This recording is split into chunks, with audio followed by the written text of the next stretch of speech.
àtúkulé lọ́sẹ̀ yìí o ẹ̀yin olólùfẹ́ ètò Fertility Extra ní orí ìkànnì Fertility TV ní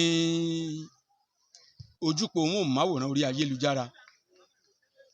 Mo sọ ní ìgbà tí a ṣètò yìí gbẹ̀yìn,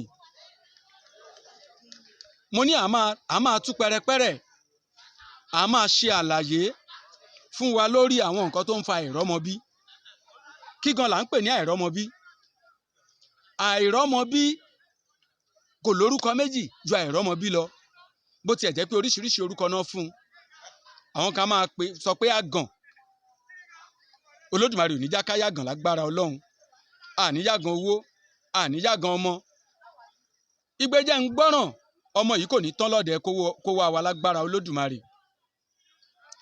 Mo sọ mo ní kókó méjìlá nínú ọ̀pọ̀lọpọ̀ àwọn nǹkan tó ń fa ìrọ́mọbí. Mo ní kókó méjìlá lágbéyẹ̀wò. Bó la ṣe máa ń mọ̀ pé àìrọ́mọbí ní yọ wá lẹ́nu? Báwo la ṣe máa ń mọ̀ pé a ti ní àrùn yìí?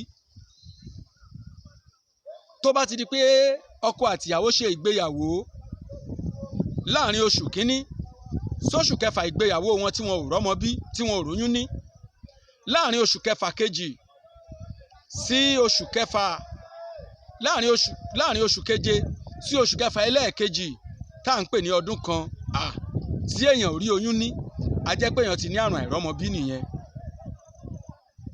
Èèyàn ti ní àrùn àìrọ́mọbí nìyẹn. Àgàgà téèyàn bá wà ní àárín ọmọ ọdún mẹ́tàdínlógún, ọgbọ̀n ọdún sí ọmọ ọdún márùndínlógójì. Téèyàn wá wà nílé ọkọ tí ò tí ì rí oyún ní, àìsàn àìrọ́mọbí tí ń dẹni náà láàmú nìyẹn. Kí wá ní kókó méjìlá tó máa ń fa àìsàn àìrọ́mọbí? Àkọ́kọ́,